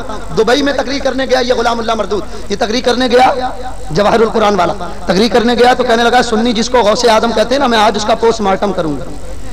تقریر کی، خدا کی قسم آج بھی وہ لوگ زندہ جنہوں نے آنکھوں سے دیکھا، اور اخبار شاہد ہیں اس بات پر کہ وہیں اسے جلسے میں ہارٹ اٹیک ہوا، دل کا دورہ پڑا، اسپتال لے کر گئے، وہیں کتے کی طرح ایڑیاں رگڑ رگڑ کر مرا ہے، اور شکل ایسی بگڑ گئی کہ ڈاکٹروں نے تابوت کے اوپر لکھ دیا کہ طبی وجوہات کے بنا پر چہرہ دیکھنے کے قابل نہیں۔ جو اللہ رسول کی گستاخی کرے اس لانتی کی شکل اسی طرح سور کی شکل ہو کر وہ مرتا ہے۔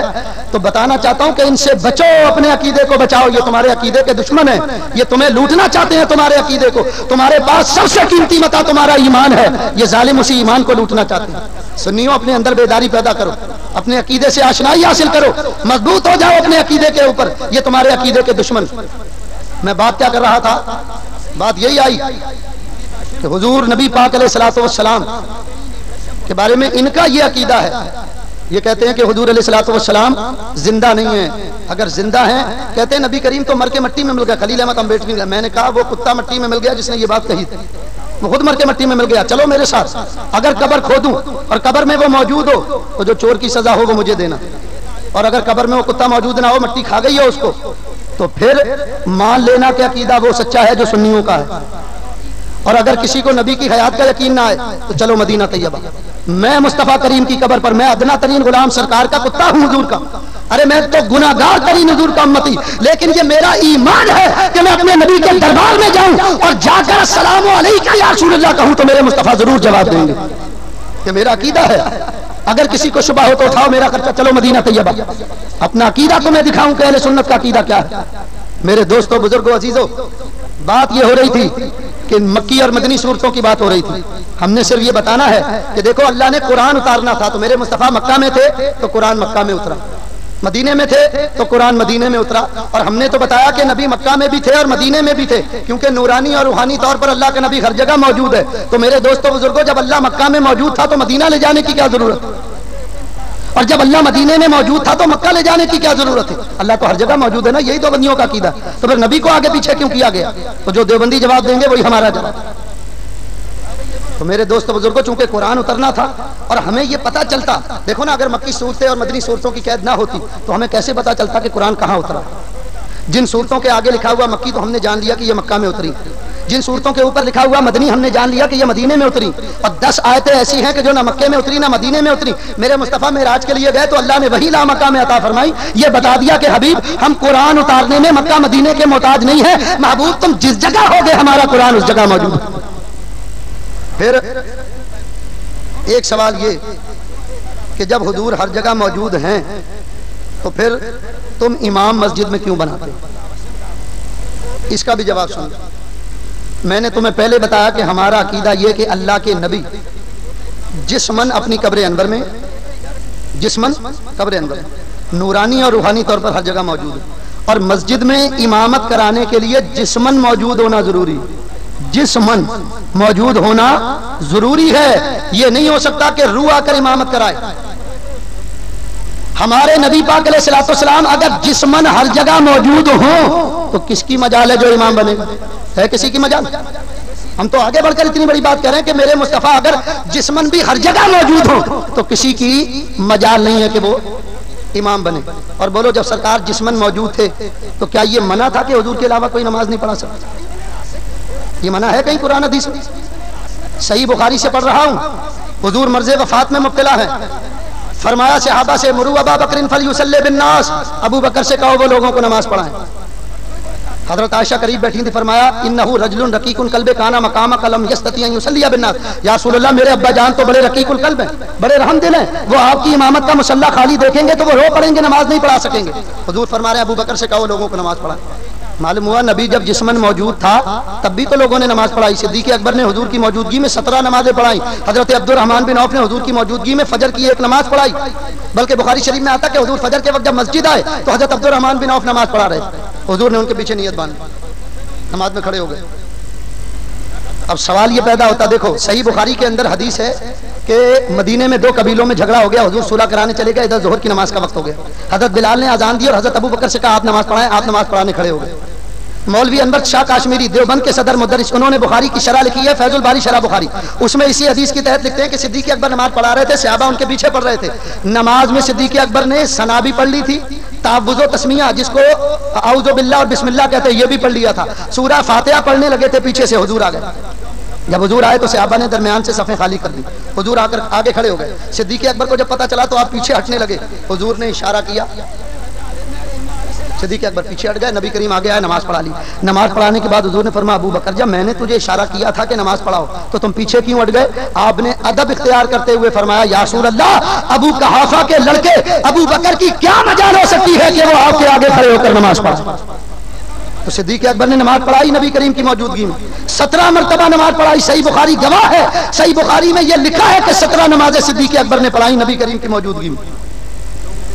تو جب صدیق اکبر نے نماز پڑھائی حضور آئے تو آپ ہٹ گئے. لیکن وہاں فجر کی نماز میں عبد الرحمن بن عوف نماز پڑھا رہے ہیں، حضور آئے لیکن آپ نہیں ہٹے. کیوں نہیں ہٹے؟ اس کی وجہ یہ تھی کہ فجر کی کتنی رکعتیں ہوتی ہیں؟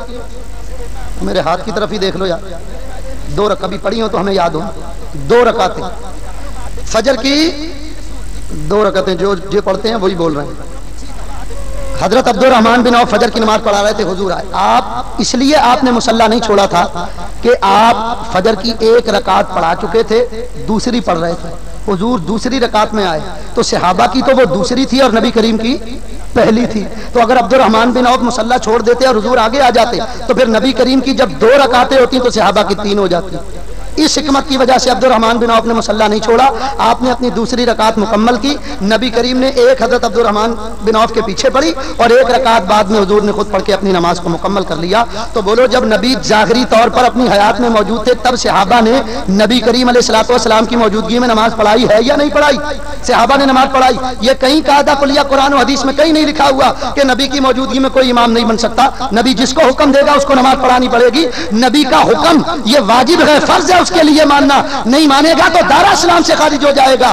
تو صدیق اکبر حضرت عبد الرحمن بن عوف نے نماز پڑھائی ہے، تو نماز کے لیے جسمن موجود ہونا ضروری ہوتا ہے۔ ہم نبی کو جسمن حاضر ناظر مانتے ہی کب ہے؟ ہم تو نورانی اور روحانی طور پر مانتے ہیں، تو ہماری مسجدوں میں امام جسمن امام بنتا ہے، روحانیت کے اعتبار سے نہیں بنتا۔ ہم دیوبندیوں سے کہتے ہیں کہ تمہارے ہاں خالی امام کی روح نماز پڑھاتی ہے یا جسم بھی نماز پڑھاتا ہے؟ روح اور جسم دونوں ہی نماز پڑھاتے ہیں نا، روح اور جسم کا نام ہی تو انسان ہے۔ الانسان مرکب من الروح والجسد، انسان کہتے ہیں روح اور جسم کے مجموعے کو۔ ایک صاحب کہنے لگے یہ بات عقل میں نہیں آئی، میں نے کہا عقل ہوگی تو سمجھ میں آئے گی نا بات۔ اللہ نے کرائے کے لیے خالی رکھی ہے یہ منزل، کوئی کرایہ دار ڈھونڈو جو بھرے تمہارے دماغ، جس دماغ میں روڑے اور پتھر بھرے ہوئے ہوں اس میں کیا بات آنی ہے عقل میں؟ تو بات سنو، یہ بات ہم یہ کہتے ہیں عقل میں یہ بات نہیں آتی، عقل تسلیم نہیں کرتی۔ میاں عقل ہو تو اس بات کو تسلیم کرو گے۔ بات صرف اتنی سی ہے کہ حضور علیہ الصلوۃ والسلام نورانی اور روحانی طور پر ہر جگہ حاضر ناظر ہیں۔ جسمن اگر حضور ہر جگہ، آج اللہ کے نبی اگر یہاں تشریف لے آئے تو کسی امام کی مجال ہے کہ نماز پڑھا؟ امتی ہے وہ نبی کا، جس کو رسول حکم دیں گے وہ نماز پڑھائے گا، خود پڑھانا چاہیں خود پڑھائیں گے۔ تو جسمن تو اللہ کے نبی موجود ہی نہیں، ہم جسمن مانتے ہی نہیں، ہم تو نورانی اور روحانی طور پر مانتے ہیں۔ تو یہ تو اعتراض اس وقت کرو کہ جب نبی کریم علیہ الصلوۃ والسلام کو ہم جسمن مانتے ہیں۔ دیکھو میں نے یہ 14-15 جو اعتراضات ان کے تھے اس کے میں نے اسی لاجیکل انداز میں جواب دیے۔ اب ایک آخری بات سنو، میں نے جو آیت پڑھی، اللہ تعالیٰ ارشاد فرماتا یا ایھا النبی انا ارسلناک شاہدا، اللہ فرماتا غیب کی خبریں دینے والے ہم نے آپ کو حاضر و ناظر بنا کر بھیجا۔ شاہد کا معنی ہے حاضر و ناظر۔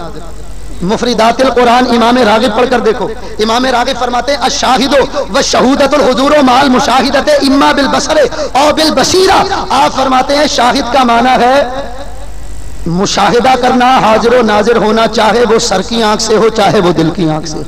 یہ لغت کے اعتبار سے آؤ یہی معنی میں حدیث سے ثابت کروں۔ صحیح بخاری میں حدیث ہے، حضور آخری خطبہ ارشاد فرما رہے ہیں، حجۃ الوداع کا موقع ہے، اونٹنی پر سوار ہیں، حضرت انس بن مالک فرماتے ہیں کہ میں حضور کی اونٹنی کو پکڑا ہوا تھا اور اونٹنی کا رال مجھ پر گر رہا تھا۔ حضور نے جب اپنا خطبہ ختم کیا تو آخر میں فرمایا ایھا الناس، اے لوگو، حتی یبلغ الشاہد الغائب، اے لوگو جو یہاں موجود ہو وہ غائبوں تک میرا پیغام پہنچا دو۔ حتی یبلغ الشاہدہ، یہاں تک کہ جو یہاں موجود ہیں، تو 1,24,000 صحابہ وہاں موجود تھے، تو جب وہ وہاں حاضر تھے تو ناظر نہیں تھے، ناظر کے میں نے دیکھنے والا، تو جب وہ وہاں موجود تھے تو دیکھ بھی رہے تھے۔ بتانا صرف یہ ہے کہ شاہد کا معنی ہے حاضر و ناظر، یہ اس حدیث سے ثابت ہوا۔ دوسری حدیث یہ ترمذی شریف میں موجود ہے، طبرانی شریف کے اندر موجود ہے، حضور علیہ السلام نے فرمایا، دیکھو جب ہم نماز جنازہ پڑھتے ہیں تو یہ دعا پڑھتے ہیں یا نہیں؟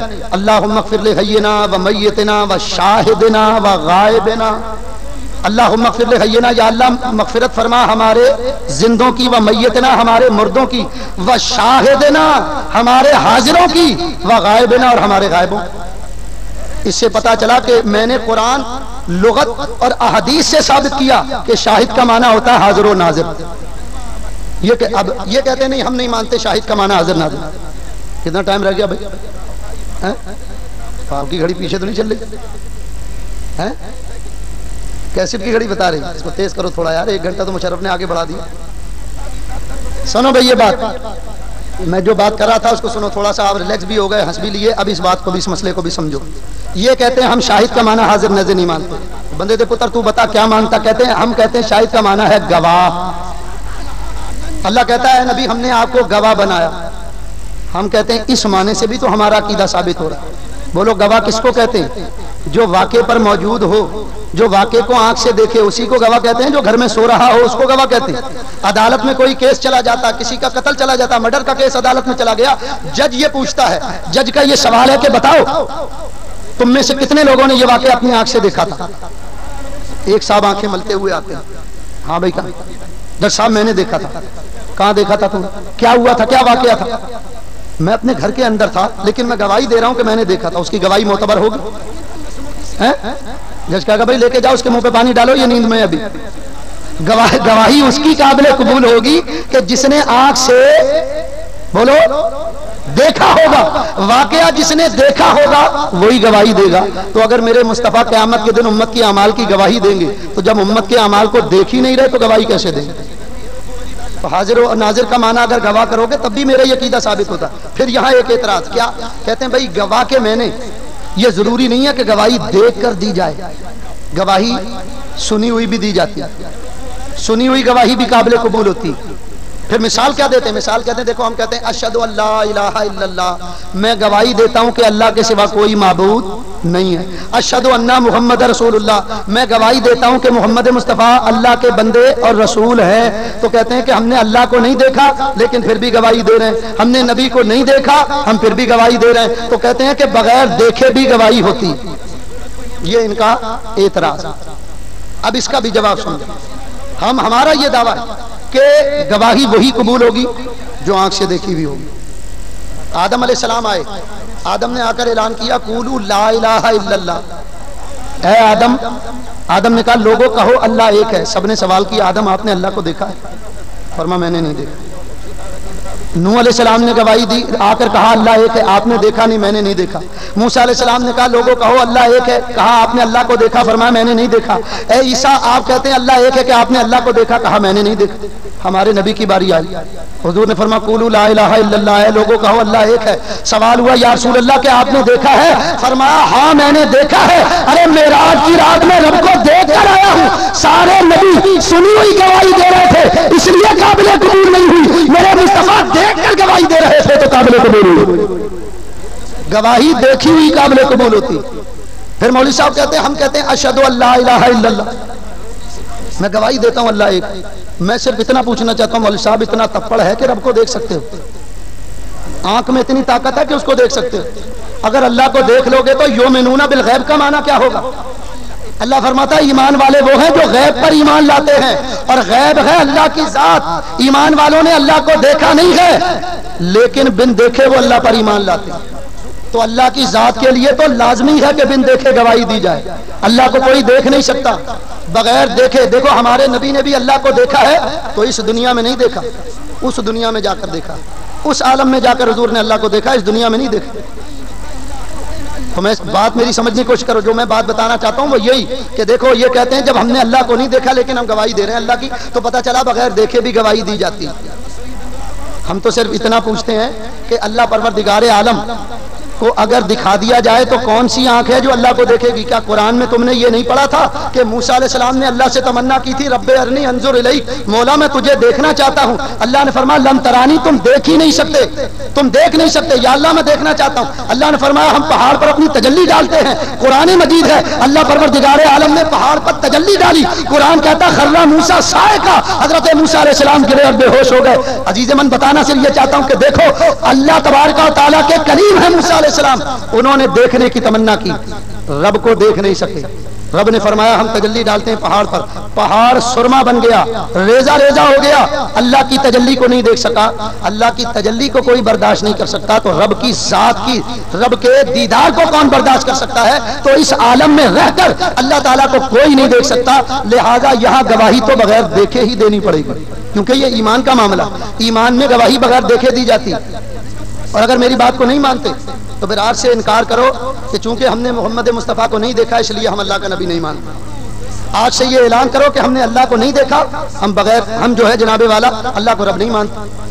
میں کہنا جو چاہ رہا ہوں وہ یہ ہے، بتانا جو چاہتا ہوں وہ یہ کہ دیکھو یہ ہے ایمان کا مسئلہ.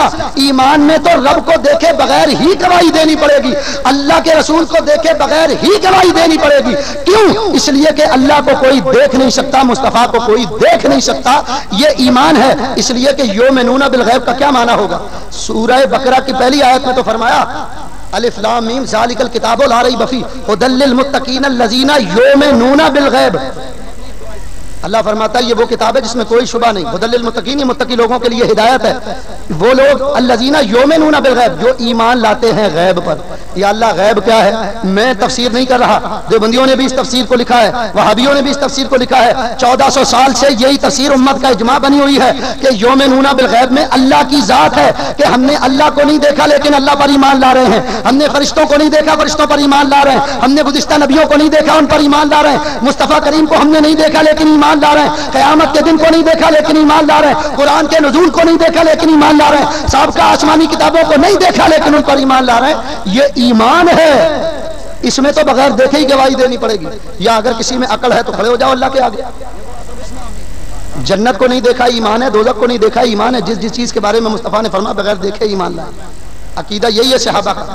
صحیح بخاری میں ملتا ہے کہ حضور نے ایک جگہ سے اونٹ خریدا ایک آدمی سے، سرکار نے اسے اونٹ لے لیا، کہنے لگے آؤ میں تمہیں قیمت دے دوں، جانے لگے تو پیچھے سے ایک آدمی نے اونٹ والے کو آواز دی، صحیح بخاری کی روایت، اس کو آواز لگائی، تو اونٹ والے ٹھہرو، اگر یہ اونٹ تم نے بیچنا ہے تو مجھے بیچو۔ اب اس نے حضور کی قیمت سے زیادہ قیمت لگائی، جب اس نے زیادہ قیمت لگائی تو اس کے دل میں لالچ آ گیا، حضور سے کہنے لگا محمد ٹھہر جائیے، اگر آپ نے اونٹ خریدنا تو خریدیے ورنہ میں اس کو بیچ رہا ہوں۔ حضور نے فرمایا تم نے تو میرے ہاتھ بیچ دیا۔ کہنے لگا اگر میں نے بیچا ہے تو کوئی گواہ لائی، گواہ پیش کیجیے۔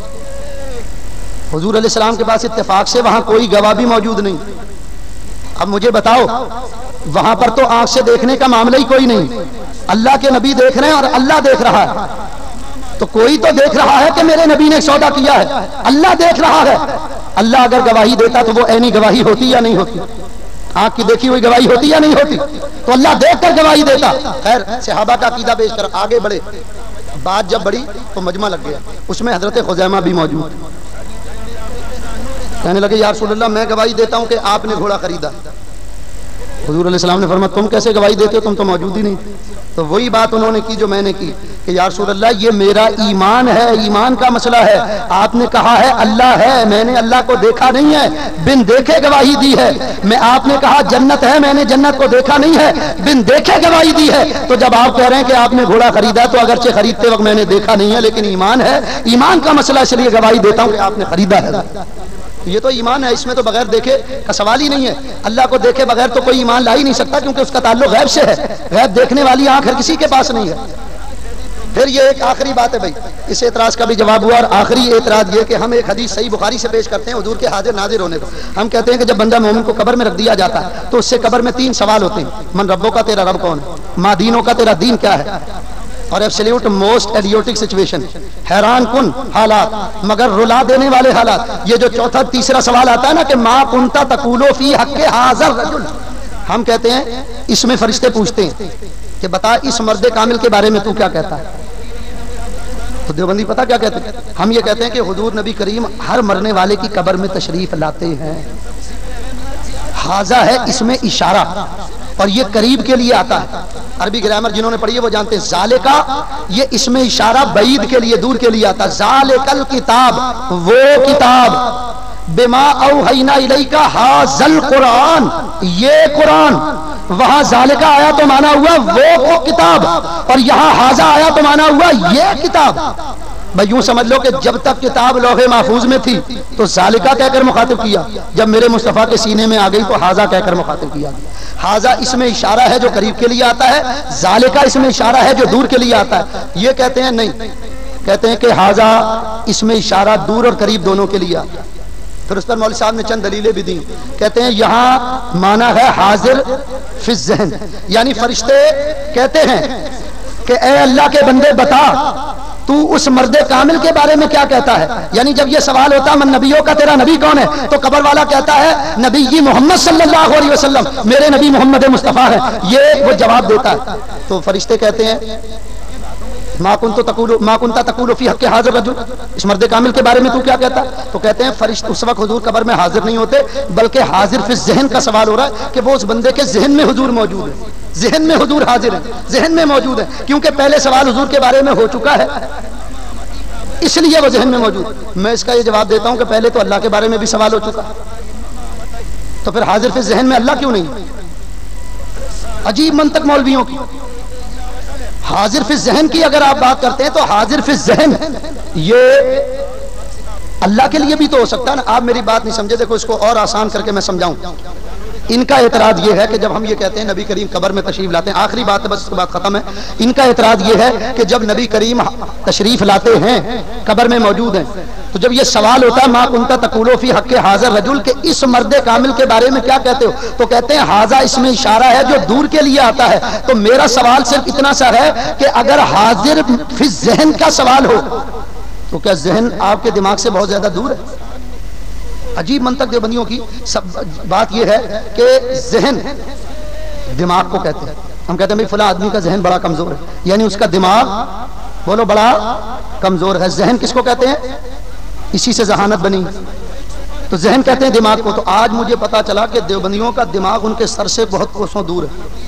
جبھی وہ حاضہ اس میں اشارہ استعمال کریں. اللہ کے بندوں, عقل کے اندھو دیو کے بندوں, یہ تو سوچو کہ جب تم نے حاضہ کا لفظ استعمال کیا تو پھر حاضہ حاضر فی ذہن کیسے ہو گیا؟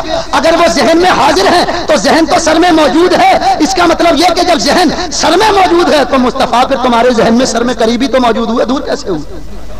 کیونکہ ذہن سر میں ہوتا ہے اور سر جسم کے قریبی دور نہیں ہے. ایک تو یہ جواب اس کا نوٹ کرو. دوسرا جواب یہ ہے کہ حاضہ اس میں اشارہ ہے جو قریب کے لیے آتا ہے. ہم کہتے ہیں فرشتے حضور کو دیکھ کر بتاتے ہیں کہ یہ جو مرد کامل کھڑا ہے, ما کنت تقول فی حق حاضر رجل, یہ جو مرد کامل کھڑا ہے اس کے بارے میں کیا کہتے ہو؟ اب دو حدیثیں سنو اور اس کے بعد گفتگو ختم. یہ جو میں نے حدیث آپ کے سامنے پڑھی تھی طبرانی کی اور مشکات کی, دوبارہ پڑھو. ان اللہ تعالی قد رفع لی الدنیا فانا انظر الیہا ما هو کائن فیہا الی یوم القیامت کانما انظر الی کفی حاضہ ہی. اس میں حاضہ ہی کا لفظ موجود ہے. اب میں دیوبندیوں سے پوچھنا ہی چاہتا ہوں, سرکار فرماتے ہیں اللہ نے میرے لیے ساری زمین کو اٹھا لیا, زمین میں قیامت تک جو کچھ ہونے والا ہے میں اس کو اس طرح دیکھتا ہوں جس طرح اپنے ہاتھ کی اس ہتھیلی کو دیکھ رہا ہوں. تو کیا یہ ساری کائنات حضور کے ذہن میں موجود تھی؟ ایک سوال. دوسرا سوال یہ حدیث صحیح بخاری اور مشکات کے اندر موجود ہے. حضرت ابو بکر اور حضرت عمر حضور کی بارگاہ میں آ رہے ہیں, حضرت علی بیٹھے ہیں. حضور نے فوراً فرمایا حاضان سیدان کہول اہل الجنت ان النبیین والمرسلین من الاولین والآخرین یا علی لا تخبرہما. فرمایا اے علی, یہ جو ابو بکر اور عمر آ رہے ہیں, حاضان, حاضہ کا صیغہ حضور نے استعمال کیا, اس میں اشارہ, یہ جو علی, یہ ابو بکر اور عمر آ رہے ہیں, اے علی سن لو, یہ دونوں جنت کے اندر ادھیڑ عمروں کے جنتیوں کے سردار ہوں گے. لیکن یہ حدیث ان کی زندگی میں ان کے سامنے بیان نہ کرنا. میں نے دو حدیثوں سے ثابت کیا کہ حاضہ اس میں اشارہ ہے جو قریب کے لیے آتا ہے. تو ساری دنیا اللہ نے حضور کے قریب کر دی تھی, جبھی تو ہاتھ کی ہتھیلی پر دیکھ رہے ہیں. اور پھر صدیق اکبر فاروق اعظم حضور کے قریب تھے, جبھی تو حضور نے حاضہ کا لفظ استعمال کیا. پتا چلا حاضہ اس میں اشارہ جو قریب کے لیے آتا ہے. یہ پروگرام آپ کی خدمت میں محمد جبران نقشبندی کی جانب سے پیش کیا جا رہا ہے. حضرت علامہ مولانا محمد سلیم عباس نقشبندی شہید رحمۃ اللہ علیہ کے اور دیگر سینکڑوں موضوعات پر بیانات سننے کے لیے میرے یوٹیوب چینل ایم جبران کو سبسکرائب کریں. شکریہ.